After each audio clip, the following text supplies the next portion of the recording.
First, I'd like to thank Prime Minister Trudeau for hosting this summit. It has worked out to be so wonderful. The people of Canada are wonderful, and it's a great country and a very beautiful country, I might add. We tackled a variety of issues and opportunities facing our nations. At the top of the list was the issue of trade. Very important subject because the United States has been taken advantage of for decades and decades, and we can't do that anymore. We had extremely productive discussions on the need to have fair and reciprocal, meaning the same. People can't charge us 270% and we charge them nothing. That doesn't work anymore.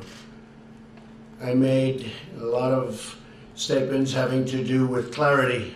We want and expect other nations to provide fair market access to American exports, and that we will take whatever steps are necessary to protect American industry and workers from unfair foreign trading practices, of which really there are many, but we're getting them straightened out, slowly but surely. We also discussed the issue of uncontrolled migration and the threat that it poses to both national security and other groups and countries and our citizens and quality of life. We're committed to addressing the migration challenge by helping migrants to remain and prosper in their own home countries. A wide array of national security threats were addressed, including the threat of Iran. The G7 nations remain committed to controlling Iran's nuclear ambitions. With or without them, those ambitions are going to be controlled, along with efforts to combat terrorism and extremism and those who spread this deadly ideology. The nations of the G7 are bound together by shared values and beliefs. That came out loud and clear. Each of our nations is totally unique with our own people and our own sovereign obligations, but we can coordinate together and achieve a common good, a good for all of our people, all of our nations. We're linked in the great effort to create a more just, peaceful, and prosperous world. And from the standpoint of trade and jobs and being fair to companies, we are really, I think, committed. I think they are starting to be committed to a much more fair trade situation for the United States, because it has been treated very, very unfairly. And I don't blame other leaders for that. I blame our past leaders. There was no reason that this should have happened. Last year, they lost 800, we as a nation, over the years, but the latest number is $817 billion on trade. That's ridiculous and it's unacceptable, and everybody was told that. So I don't blame them, I blame our leaders. In fact, I congratulate the leaders of other countries for so crazily being able to make these trade deals that were so good for their country and so bad for the United States. But those days are over. In just a few minutes, I'll be leaving for Singapore. I'll be on a mission of peace, and we will carry in, really, in my heart, we're going to be carrying the hearts of millions of people from all over the world. We have to get denuclearization. We have to get something going. We really think that North Korea will be a tremendous place in a very short period of time. And we appreciate everything that's going on, and we appreciate the working together with North Korea. They're really working very well with us. So I say, so far, so good. We're going to have to see what happens, and we're going to know very soon. So I'll be leaving as soon as we're finished with this conference. I'll be leaving, and I very much look forward to it. I think it's very important for North Korea and South Korea and Japan and the world and the United States. It's a great thing, and we'll see what happens. Okay, any questions? Yes, yes. Mr. President, you're about to embark on what may be the most important meeting you've ever had in your life. What's in your gut? Needles of steel nerves or butterflies? Can you describe how you feel? Well, it's always everything. It's really, this is probably rarely been done. It's unknown territory in the truest sense. But I really feel confident. I feel that Kim Jong-un wants to do something great for his people, and he has that opportunity. And he won't have that opportunity again. It's never going to be there again. So I really believe that he's going to do something very positive for his people, for himself, his family. He's got an opportunity the likes of which I think almost, if you look into history, very few people have ever had. He can take that nation with those great people and truly make it great. So it's a one-time shot, and I think it's going to work out very well. And that's why I feel positive, because it makes so much sense. And we will watch over it, we'll protect, and we'll do a lot of things. I can say that South Korea, Japan, China, many countries want to see it happen, and they'll help. They'll all help. So this is a great time. This has not happened in all of the years that they've been separated by a very artificial boundary. This is a great opportunity for peace, and lasting peace, and prosperity. Yes, ma'am. President, did you raise bringing Russia back into G7 during your meetings? And when have you last spoken to Vladimir Putin? Do you expect to meet him in Vienna this summer? Yeah, I have not spoken to Vladimir Putin in quite a while. It has been discussed. We didn't do votes or anything, but it has been discussed. Some people like the idea of bringing Russia back in. This used to be the G8, not the G7. And something happened a while ago where Russia is no longer in. I think it would be an asset to have Russia back in. I think it would be good for the world. I think it would be good for Russia. I think it would be good for the United States. I think it would be good for all of the countries of the current G7. I think the G8 would be better. I think having Russia back in would be a positive thing. We're looking for peace in the world. We're not looking to play games. Okay, question? Yes. Mr. President, excuse me. You said that this was a positive meeting, but from the outside it seemed quite contentious. Did you get any indication from your interlocutors that they were going to make any concessions to you? And I believe that you raised the idea of a tariff-free G7. Is that I did. Oh, I did. That's the way it should be. No tariffs, no barriers. That's the way it should be. How did it go down? And no subsidies. I even said no tariffs. In other words, let's say Canada, where we have tremendous tariffs. The United States pays tremendous tariffs on dairy, as an example, 270%. Nobody knows that. We pay nothing. We don't want to pay anything. Why should we pay?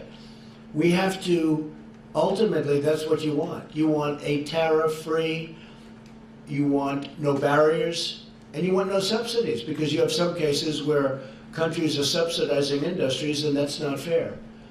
So you go tariff-free, you go barrier-free, you go subsidy-free. That's the way you learned at the Wharton School of Finance. I mean, that would be the ultimate thing. Now, whether or not that works, but I did suggest it, and people were, I guess they're going to go back to the drawing board and check it out, right? But we can't have an example where we're paying, the United States is paying 270%. Just can't have it. And when they send things into us, you don't have that. I will say it was not contentious.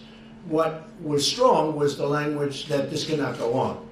But the relationships are very good, whether it be President Macron or with Justin. Justin did a really good job. I think the relationships were outstanding.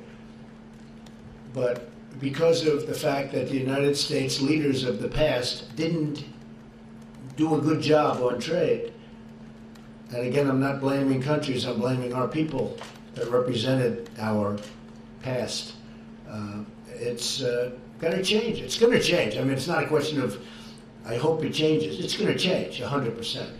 And tariffs are going to come way down, because people cannot continue to do that. We're like the piggy bank that everybody's robbing, and that ends. In fact, Larry Kudlow is a great expert on this, and he's a total free trader. But even Larry's seen the ravages of what they've done with their tariffs. Would you like to say something, Larry, very quickly? Might be interesting. Well, one interesting point in terms of the G7 group meeting, I don't know if they were surprised with President Trump's free trade proclamation, but they certainly listened to it, and we had lengthy discussions about that. As the President said, well, reduce these barriers. In fact, go to zero. Zero tariffs, zero non-tariff barriers, zero subsidies. And along the way, we're going to have to clean up the international trading system, about which there was virtual consensus of agreement on that. And that will be a target. And these are the best ways to promote economic growth. We'll all be better at it. We'll all be stronger at it. So I myself was particularly gratified to hear my president talk about free trade. Thank you, sir. And it's very unfair to our farmers. Our farmers are essentially, whether it's through a barrier, non-monetary barrier, or whether it's through very high tariffs that make it impossible. And this is all over the world. This isn't just G7. I mean, we have India where some of the tariffs are 100%. 100%. And we charge nothing. You can't do that. And so we are talking to many countries. We're talking to all countries. And it's going to stop. Or we'll stop trading with them. And that's a very profitable answer if we have to do it. Yes, sir. Thank you, Mr. President. Another question on trade. You just said that you think that the tariffs are actually going to come down, but it does appear that these various countries are moving forward with retaliatory tariffs on the U.S. Did you get any concessions or any agreements with any of these countries not to move forward with those tariffs, and are you willing to not move forward? Well, if with they steel? retaliate, they're making a mistake. Because you see, we have a tremendous trade imbalance. So when we try and bring our piece up a little bit so that it's not so bad, and then they go up, right? The difference is they do so much more business with us than we do with them that we can't lose that. You understand? We can't lose it. And as an example, with one country, we have $375 billion in trade deficits. We can't lose. You could make the case that they lost years ago. But when you're down $375 billion, you can't lose. And we have to bring them up. So there's very bad spirit when we have a big trade imbalance and we want to bring it up to balance, just balance. And they keep raising it so that you never catch. That's not a good thing to do. And we have very, very strong measures that take care of that, because we do so much. The numbers are so astronomically against them in terms of anything as per your question. We win that war 1,000 times out of 1,000. Yes, yes, sir. Are you close to a deal on NAFTA, your press secretary said? So two things can happen on NAFTA. We'll either leave it the way it is as a threesome deal with Canada, with the United States and Mexico, and change it very substantially. We're talking about very big changes. Or we're going to make a deal directly with Canada, directly with Mexico. Both of those things could happen. If a deal isn't made, that would be a very bad thing for Canada, and it would be a very bad thing for Mexico. For the United States, frankly, it would be a good thing. But I'm not looking to do that. I'm not looking to play that game. So we're either going to have NAFTA in a better negotiated form, or we're going to have two deals. Does it have to have a sunset clause in it? It'll have a sunset. You have the two sunsets. I mean, you have a ISDS provision and a sunset provision. They've been very heavily negotiated. You have two sunsets, two concepts of sunset. We're pretty close on the sunset division. Okay. Like 5 years or? Well, we have one that's 5 years. You know it very well. You've studied this very well. Congratulations. That's right. You have one group that likes to have 5 years and then a renegotiation at the end of 5 years. And you have another group that wants longer because of the investments.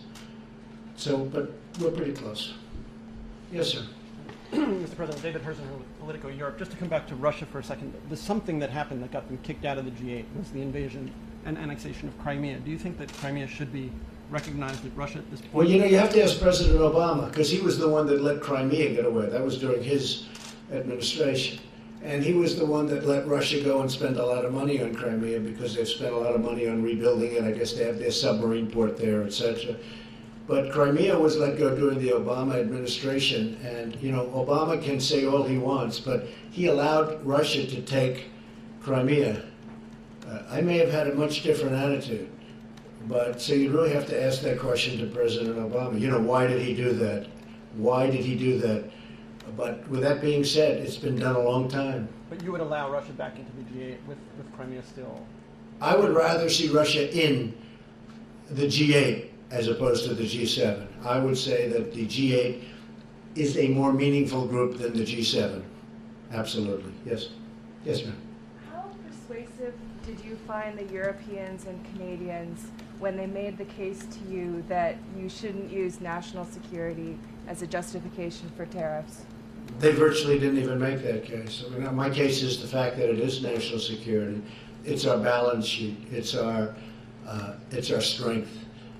It's absolutely national security. And you know, if you look at our, just take a look at our balance sheet. We're going to have a very strong balance sheet very soon because of what I'm doing.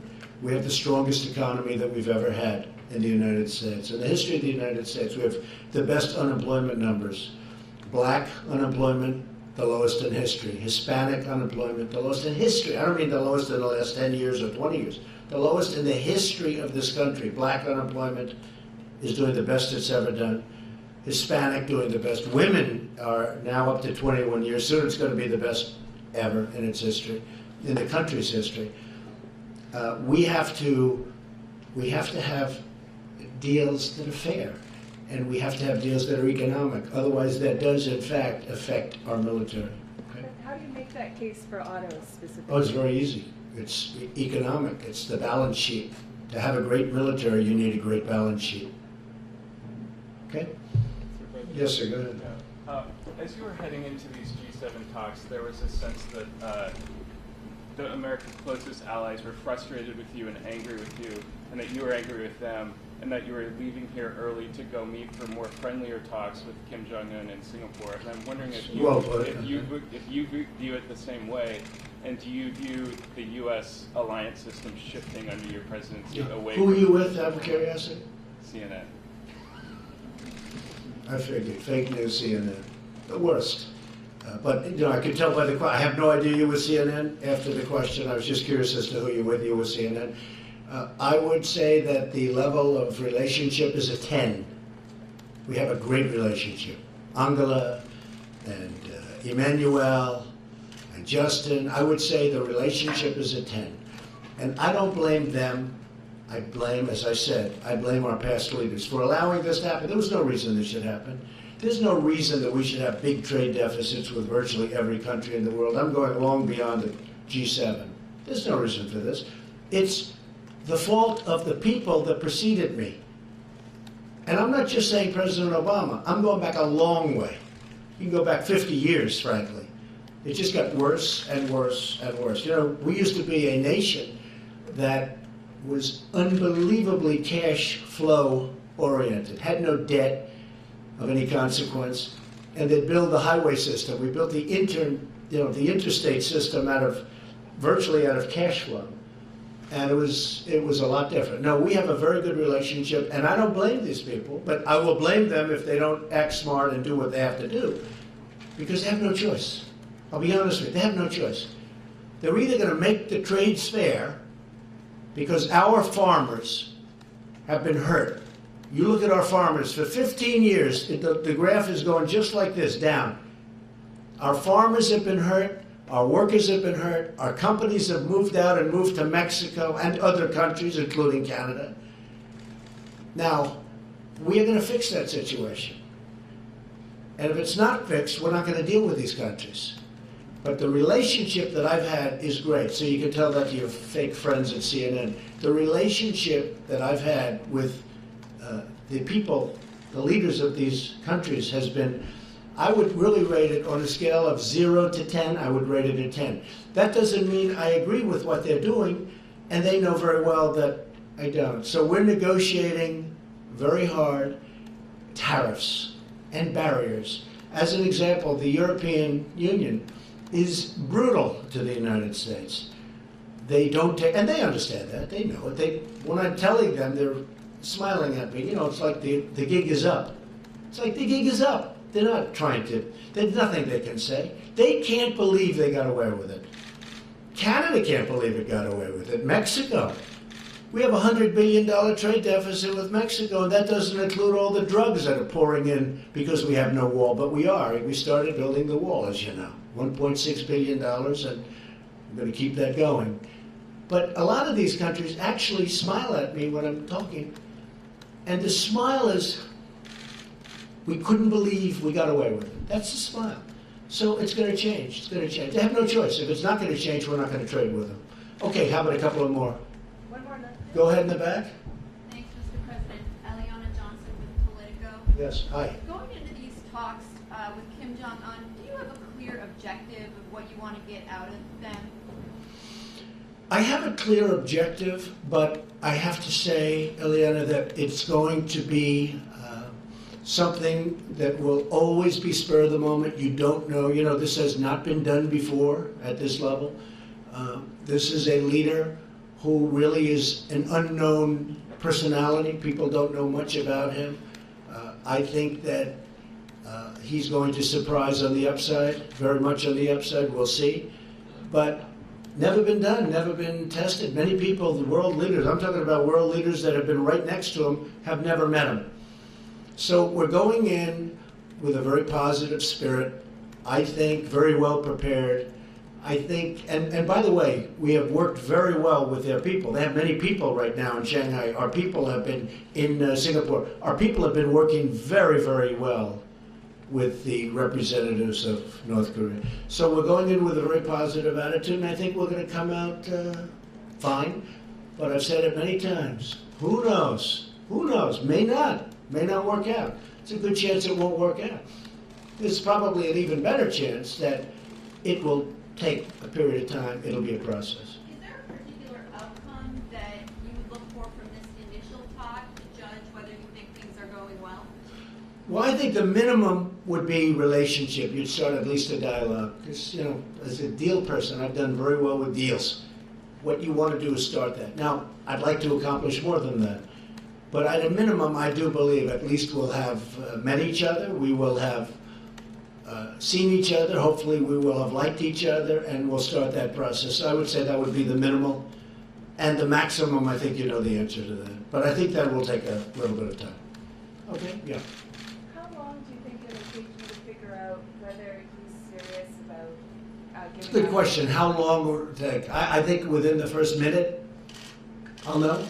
How? Just my touch, my feel. That's what I do. How long will it take to figure out whether or not they're serious? I said maybe in the first minute. You know, the way they say that you know if you're going to like somebody in the first 5 seconds. You ever hear that one? Well, I think that very quickly I'll know whether or not something good is going to happen. I also think I'll know whether or not it will happen fast. May not, but I think I'll know pretty quickly whether or not, in my opinion, something positive will happen. And if I think it won't happen, I'm not going to waste my time. I don't want to waste his time. Yes, ma'am. Are you concerned at all that just by giving him the meeting, that he's getting a win as a deal? No. That's only the fake news says that. You know, this. Look, we just got 3 hostages back. We paid nothing. They came back. They're happily ensconced in their homes with their families. They're the happiest people in the world right now. We have gotten. You know, we haven't done anything. Everyone said, you know, the haters. They say, oh, you're giving him a meeting. Give me a break, okay? There's nothing. I think if I didn't do this, it would be, and it's never been done before, you know, it's never been done before. And obviously, what has been done before hasn't worked.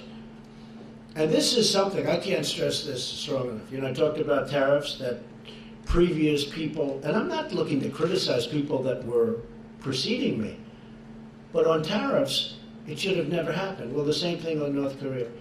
We shouldn't be in this position. We shouldn't be in this position on tariffs where we're hundreds of billions of dollars down to other countries that frankly were never even negotiated with. They never even got spoken to. I asked a top person in China, how did it get so bad? He looked at me and said, nobody ever talked to us.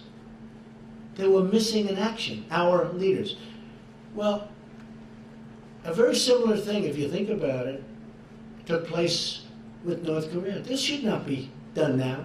This should have been done 5 years ago, and 10 years ago, and 25 years ago. It shouldn't be done now. Have you spoken to him at all in the last I year? can't comment on that. Sir, you've got a plane to catch. Okay, one more Follow question. up on North Korea. Will you raise the issue of the gulags with Kim Jong Un? And We're the gonna raise Catholic every kidnap- issue. And the Catholic kidnapping. Every issue is going to be raised. Mr. President, we're sitting here in Canada, you've attacked the US press back home, but you've also done it now on foreign soil. I guess I'd like to ask you why you do that, and do you think Because the U.S. press is very dishonest, much of it, not all of it. Oh, I have some folks in your profession that are with the U.S., in the U.S., citizens, proud citizens, they're reporters. These are some of the most outstanding people I know. But there are many people in the press that are unbelievably dishonest. They don't cover stories the way they're supposed to be. They don't even report them in many cases if they're positive.